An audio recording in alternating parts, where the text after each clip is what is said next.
So it's great to meet you. Thank you for taking a minute out today. I really appreciate it. I So appreciate you having me. Thank you.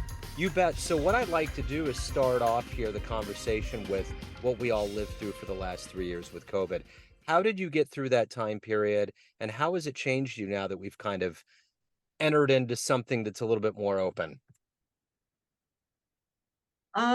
Well, it's changed me a lot in realizing that there's been a lot going on behind the scenes that I wasn't aware of. I was very fortunate in that I had just signed a new contract for my business a month before COVID hit, so February 2020, which was a very, very good move. I had obviously had no idea, but had I not done that, I would have, and had I taken a mental health position that I was looking at before, I would have lost that job and I would have been without income for that period of time. So I was very fortunate that I had just signed a contract that I was able to, as they said in 2020, pivot and turn that contract into something where I was able to produce work virtually.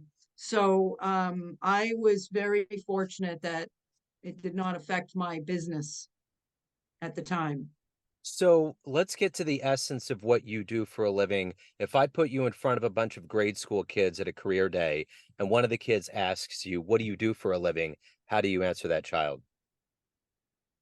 Well, I let them know I'm an author, that I've written 2 books and had them published, and that they could do that too. That's something that I wanted to do ever since I was 9 years old. Actually, since I was 5 years old, but the seriousness of actually publishing was when I was 9. I would tell them that I work with children and youth and families and have done that in different capacities, as a mental health counselor and as a childhood developmental trauma and attachment specialist that helps basically industries, agencies, and programs that directly serve kids and families to, I would tell the kids, get better, help them get better. But I would say to an adult, help them become what I call trauma competent in treating and understanding childhood developmental trauma and generational trauma and how that affects the family as a whole. So what did you want to be when you were in the third grade? What was your dream to grow up and become? When I was in the third grade, I actually, like I said, ever since I was 5, I absolutely knew for a fact that I was going to grow up and be an author. But in third grade, I also wanted to be a tree surgeon. I was obsessed with trees, and I thought that that was the way to help trees the best, was to be a tree surgeon. I didn't realize that a lot of times arborists actually are cutting trees down. Yeah. Yeah. So talk to me a little bit about where you were born and raised and how these seeds got into you to want to help people and to want to, hone in and help people get over trauma. Well, I was born and raised in New England, and I still call New England my home. I think it's one of the most wonderful places to live. I think I was always like with the tree surgeon aspiration, there was always a passion in me to help something natural, something in nature. And I had a rough growing up, lots of generational trauma in my family, and so I, especially 9 years old was a very pivotal year for me. There was a lot of different interesting things that happened to me at age 9 in terms of sort of turning the corner and doors opening into the type of person that I would become. And it was interesting because I remember thinking back then that I wanted to help children who were abused and neglected and kids that had a hard time. There was a bumper sticker that I saw on a car one street behind mine. And I'll never forget the bumper sticker. I ended up getting a copy of it later on in my 20s. It was a green bumper sticker that had a teddy bear that was tattered and had a black eye on it. And it said, "It shouldn't hurt to be a child." And I remember riding my bike by that car when it was in its driveway all the time. And it's interesting because as a child myself, I didn't consider myself a child that had suffered trauma. But I remember looking at that and saying, those poor children, I want to help kids like that someday. So it's interesting that as young as 9, um, I wanted to help the kids that looked like that teddy bear, basically. You know, it's interesting you bring up you didn't realize you had that, and I'm always fascinated at the idea of when do people say, "Okay, there was things that weren't right about the way I grew up," and decide that they need to get help? How does that moment happen? Well, it's certainly different in anyone, and it Yeah. depends on the person's level of insight into themselves and into human behavior. And I think it also goes along with self compassion and empathy for others. I realized it in my teen years. And I remember there was this very pivotal moment where I was working as a teenager, my senior year in high school. I was working for a family restaurant. And I recall that there was a mother and father that came in with this little boy, and the mother and father just were so tight and angry and just so shut down. And I remember, I went up there with my little notepad and asked them what they'd like. And I remember they were just so hostile to this young child. And I remember that everything about the interaction screamed something is wrong here. They were harsh with him, that their vocal tone towards him. At one point they were snapping at him, and this went beyond anything usual that I would see. There was something clearly wrong. The child didn't look like kids looked in the early 90s. He had a shaved head, and back then I know that became the thing, like unfortunately in the year 2000 and everything, where parents were buzz cutting their kids' hair, but that was not a thing in the early 90s. And he had like a shaved head. He was filthy from head to toe. He was very sad looking, and he looked like he had bruises on him. And I remember just thought it was something's not right about this.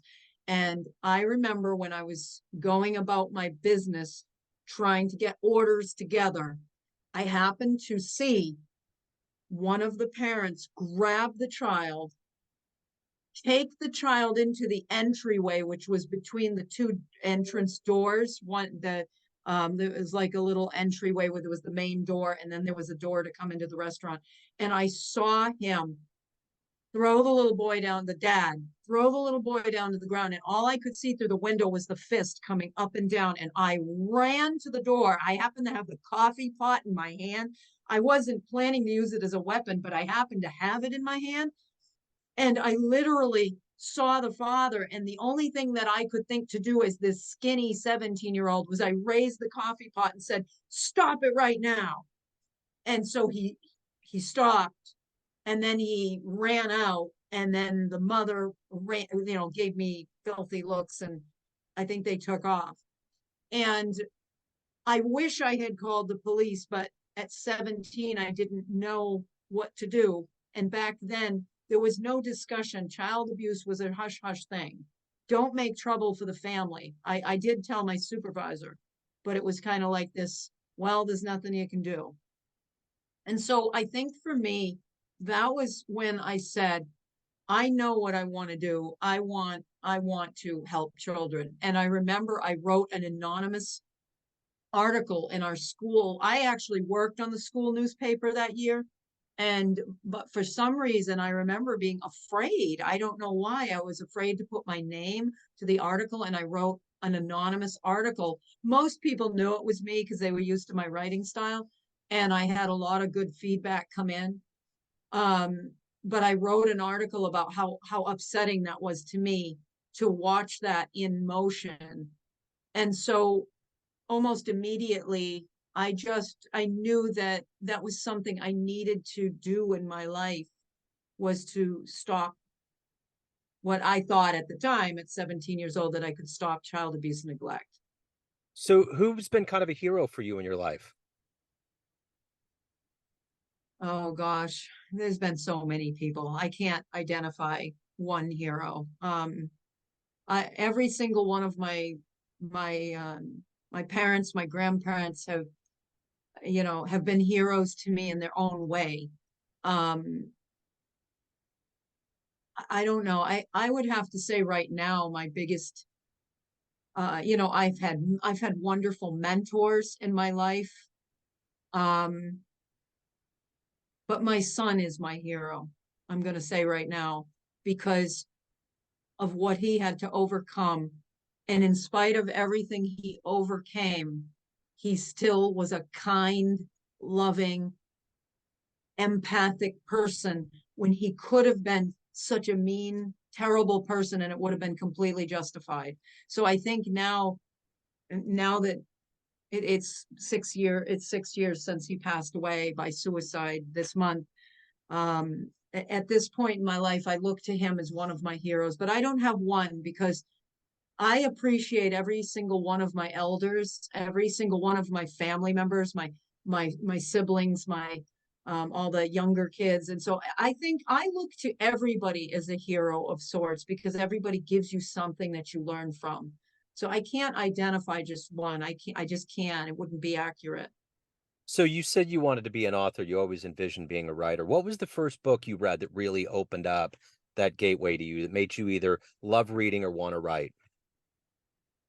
My parents used to read to me every single night from the time I was a toddler on. So it's hard to remember, exactly the book, but I do know my dad used to play this funny trick with me with this it was a book about Cinderella.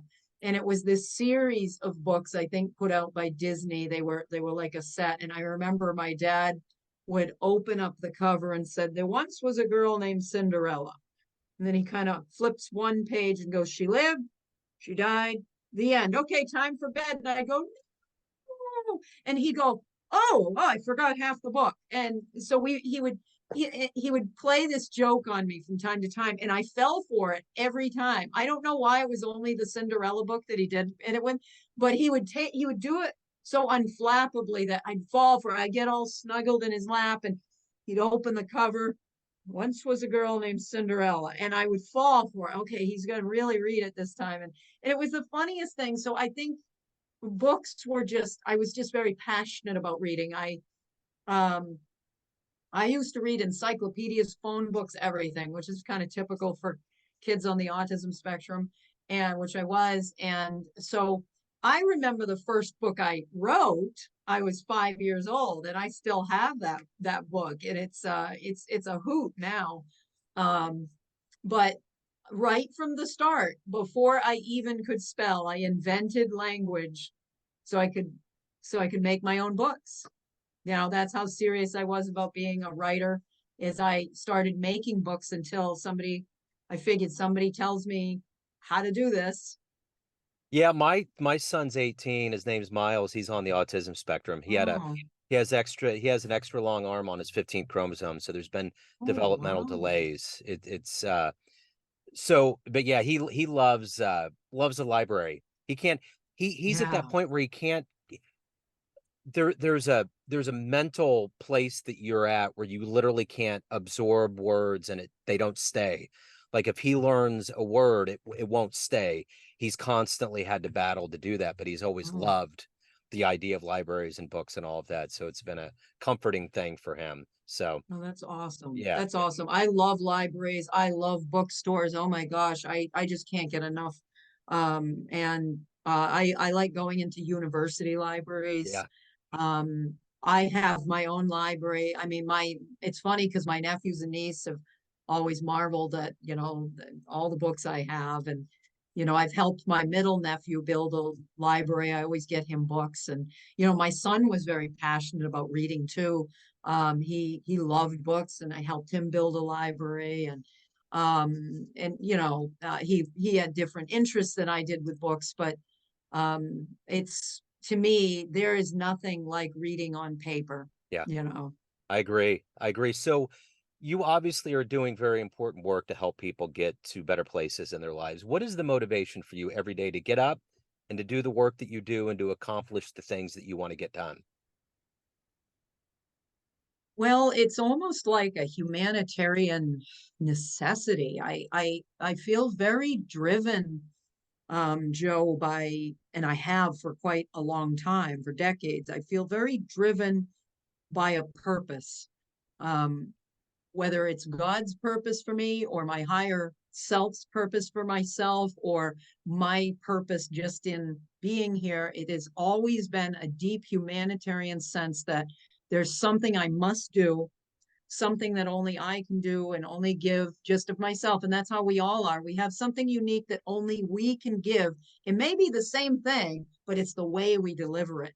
And so my big thing right now is my books, getting that information out there that's unique to my experiences in all the fields working with children, in the multiple fields of mental health, social services, education, juvenile justice, and even a little bit helping kids that have medical issues, um, and as well as being um, an adoptive mom who lost her son to suicide as a result of multiple issues that were primarily his PTSD trauma.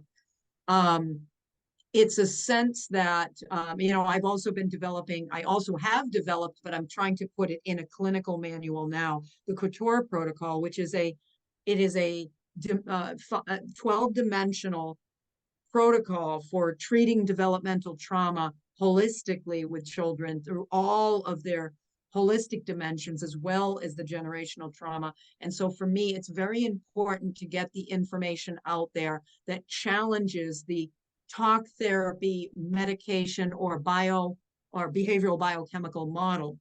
So for me, my purpose right now, as long as I have to be here, it's a challenge to get up every day when I've lost my son and I've also lost my granddaughter through alienation. She was born after my son's death. So it's a challenge to want to go on every day. And what I do is, how I do that is, I still have more that I have to do for humanity. And I also want to tell my son's story. Um, and I have through my book. And so that's what motivates me at this point. So, of all the things that you've accomplished and overcome and been through in your life, what are you the proudest of? What are the proudest? Well, obviously, I'm most proud of being a mom, adopting my son and being his mom, being there for the other children in my life and my family has been the number one. But I would say writing and publishing my two books I is my greatest non-family accomplishment. And my career of helping hundreds and hundreds, upwards of thousands, probably at this point, thousands of children and families, children, youths, and families in various capacities. I mean, what could I be prouder of than helping people to alleviate suffering? I mean, that's what it is for me. Those are the things that I'm most proud of. I'm extremely proud of being a mom, an auntie, and a nana, even though I have to right now be a nana in heart until I can hold my granddaughter in my arms. I'm I'm proud that I have done the things that I have wanted to do ever since I was 5 years old, as far as in terms of writing and publishing a book. So, And every actually, there was actually a third book, I mean, a first book, I should say, that I did all by hand when I was in my early 20s, that I actually did it on commission for a child abuse neglect center. It was a little coloring book, and they ordered X amount of copies. I think it was 10 copies. And so that was actually technically my first book, but I didn't, produce that any further. So th that's wonderful. So, everyone out there has a perception of you. You're in different lights, family, friends, clients, colleagues, but you ultimately run the show. What's your perception of you? Who do you think you are? my perception of myself is that I'm a quirky, very quirky, unique, creative person. And I sort of come into this world, I've kind of come into this world feeling like I don't always fit in, and that I feel like it's not quite an exact fit. and that sometimes my ideas are decades ahead. And I've seen that actually play out. Um, but I do have this belief that when we put out new ideas, it actually stimulates the collective unconscious of humanity. And then that idea starts popping up sometimes a decade or two later in other people. So I feel that we all raise the consciousness. So my perception of myself is someone who does that, but I've had to take a lot of ups and downs and a lot of heat, because I just don't fit into the status quo, and I never have. I don't go with the flow, and I don't do what I'm told, and I don't. Um, I've never been obedient to systems. So if anyone wants to pick up your books, learn more about you, anything about what you're doing to help people, where's the best place to go? You can go to my website, lauriecouture.com. That's Laurie, the letter A, Couture.com. You could also go to Amazon. You can get the paperback of my book, beautiful full color paperback of my latest book, Nurturing and Empowering Our Sons, which is a focus on boys just because they are really withering and struggling right now in all of our society's institutions. I also tell my son's story um, in the way that he would have wanted it told. You can go on Amazon, or you can find it on barnesandnobles.com, either one. Wonderful, Lori. This has been great. Thank you for the work you do. Thank you for sharing your story. I really appreciate your time today. I appreciate you having me. Thank you, Joe. Absolutely. Take care.